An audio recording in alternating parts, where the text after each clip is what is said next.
Biglang bumagsak ang malalaking tipak ng bato sa kotseng yan sa Taiwan. Mabilis na umatras ang sasakyang may dashcam habang patuloy na bumabagsak ang malalaking bato mula sa bundok. Wala pang ulat kung ligtas sa mga sakay ng kotseng nabagsakan. Nangyari yan sa kasagsagan ng magnitude 7.2 na lindol kahapon sa Taiwan. 10 na ang naitalang patay habang mahigit 1,000 ang sugatan. Nasa gitna ang lahat ng natrap sa mga gusali sa Hualien na napuruhan ng lindol. Gustong patawan ng Toll Regulatory Board ng penalty o parusa ang mga motoristang depektibo o kulang ang load ng RFID pero dumaraan pa rin sa mga expressway. Isa raw kasi yan sa mga nagpabigat ng traffic sa NLEX nitong Holy Week. May report si Sandra Aguinaldo. Sumakit ang ulo ng mga motorista sa haba ng traffic sa NLEX noong Miyerkules Santo. Humaba kasi ang pila sa tollways gaya sa Balintawak Toll Plaza. Pero hindi lang daw yan dahil sa dami ng sasakyang sabay-sabay bumiyahe palabas ng Metro Manila. Sa pulong ni House Deputy Majority Leader at ACT-CIS Party List Representative Erwin Tulfo sa mga opisyal ng tollways, ipinaliwanag ng NLEX na nakaabala rin ang hindi bababa sa 10,000 sasakyang depektibo ang RFID stickers o walang load ang RFID. Meron naman sanang regulatory regime for us to be able to penalize those who enter the expressways without sufficient load or with a defectives. Kasi ngayon, wala. Ayon sa Toll Regulatory Board o TRB, maglalabas ng kautusan para magpaskil ng signages na bawal pumasok sa tollways kung walang RFID load. Pag dilabag yan, pwedeng matikita ng motorista. Plano ring alisin ang mga boom barrier sa mga toll plaza at gawing cashless ang transaction simula sa Nobyembre.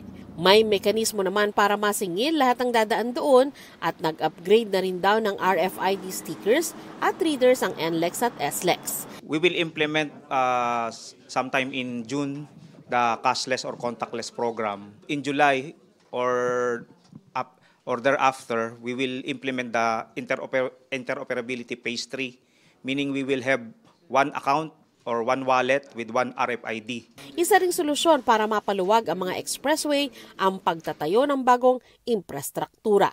Ginagawa na namin yung kailangan para mabawasan yung mga ganitong problema sa mga tollways natin. Sandra Aguinaldo nagbabalita para sa GMA Integrated News. Pag-asa na raw ang dapat manguna sa pagrekomenda ng class suspension kapag sobrang init ayon sa isang mambabatas. Ang sagot ng Pag-asa sa report ni Rafi Tima. Ang lokal na pamahalaan ng Malabon, Quezon City at Pasig, naglabas na ng kani-kanilang guidelines para sa pagsususpindi ng klase kapag matindi ang init.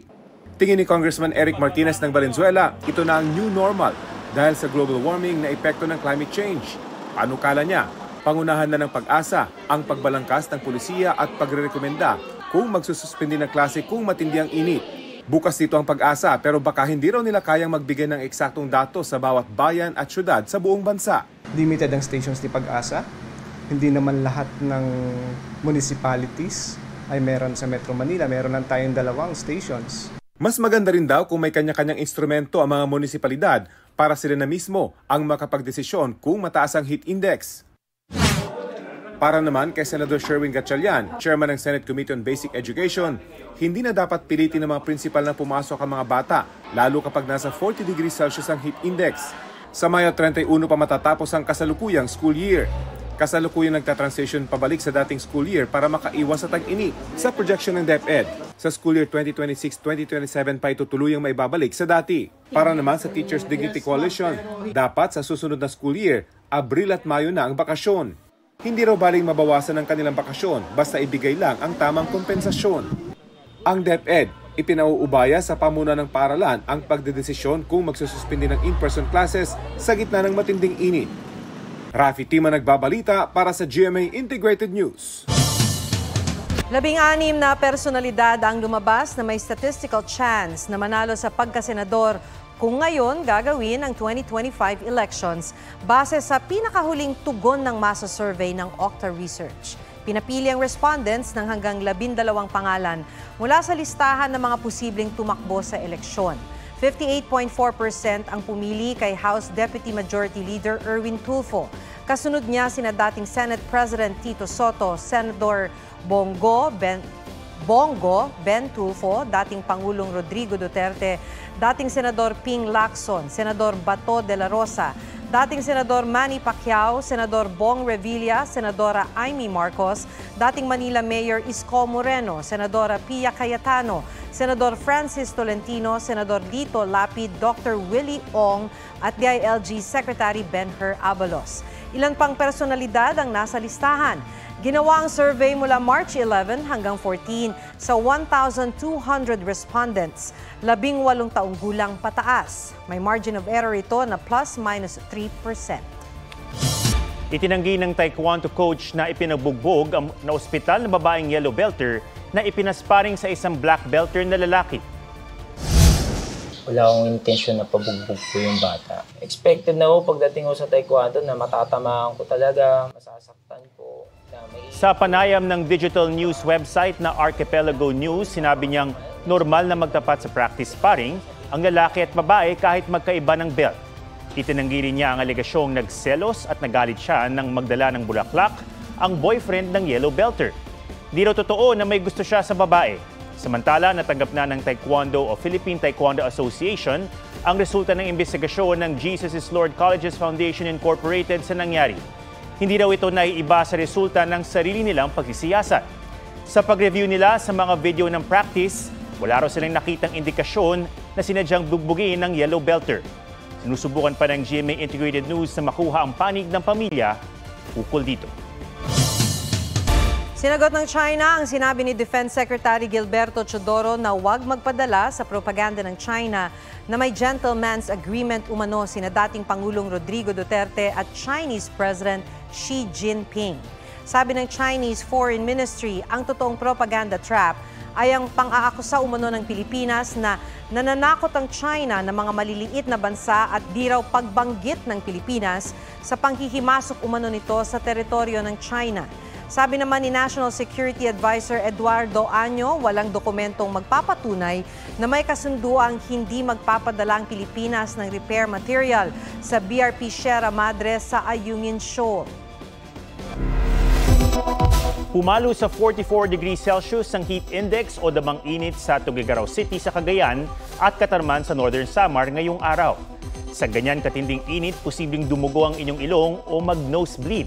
Ang tip talk kung anong dapat gawin sa report ni Ian Cruz.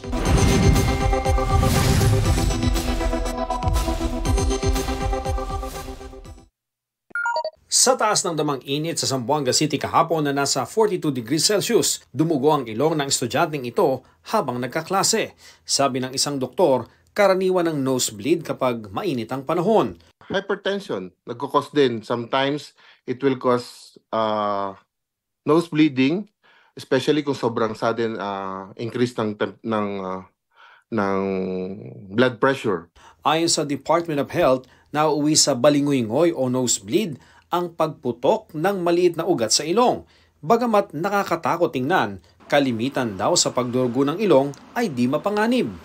Huwag magpanik at gawin ng first aid para riyan. Lagyan ng pressure ang ilong. Pressure lang. Tatakpan yung ilong, itataas ng konti para hindi magtuloy-tuloy yung pagdurugo. Nakatingala ka lang kung ilang minutes. Pwede nating lagyan dun ice sa ibabaw ng ilong. Para iwas nosebleed, huwag magbabad sa init. Iwasan lang masyadong maglaro sa labas. Direct sunlight, yung mga bata, syempre hindi natin maiwasan na naglalaro sa labas ng paaralan. Dalasan ang pag-inom ng tubig.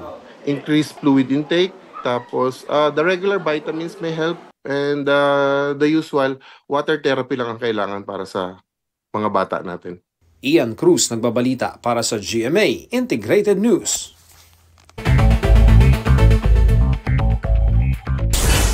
April 10 o araw ng Eid al-Fitr o Feast of Ramadan, idineklarang regular holiday ng Malacanang.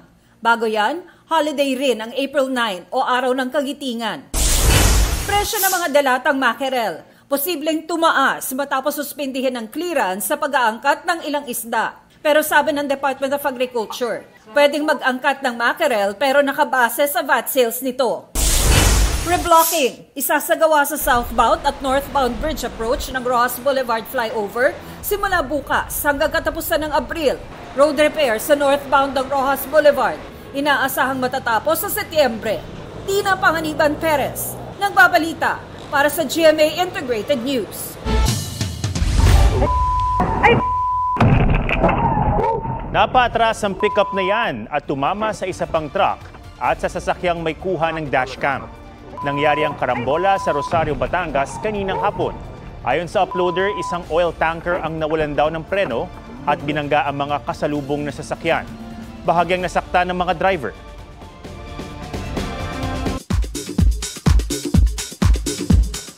May sarili ng version si Dennis Trillo sa trending cover ni Tom Rodriguez ng Versace on the Floor. Panoorin yan sa report ni Aubrey Carampel. So baby, let's just turn down the lights and close the door. Hindi pinilampas ni Dennis Trillo ang kwelang TikTok video ni Tom Rodriguez. Ooh, I love your dress, but you won't need it anymore. Sa version ni Dennis, naka-Minnie Mouse filter pa siya. Pagsakay niya yan sa malang Mickey Mouse ng pagkanta raw ni Tom. Pinag-uusapan na raw ni na Sparkle star Max Collins at Pancho Magno ang kanilang divorce. Because I'm an American citizen, I'll divorce. Is it in the process already? No, it's not active as of now, but soon. We already talked about it, so that's something we're working on. Kumusta naman kaya ang co-parenting setup nila sa anak na si Sky? We're great. It really works for us. It's been very healthy, and we're both happy, and our son is very happy. So really, it worked out for the best. Aubrey Carampel, nagbabalita para sa GMA Integrated News.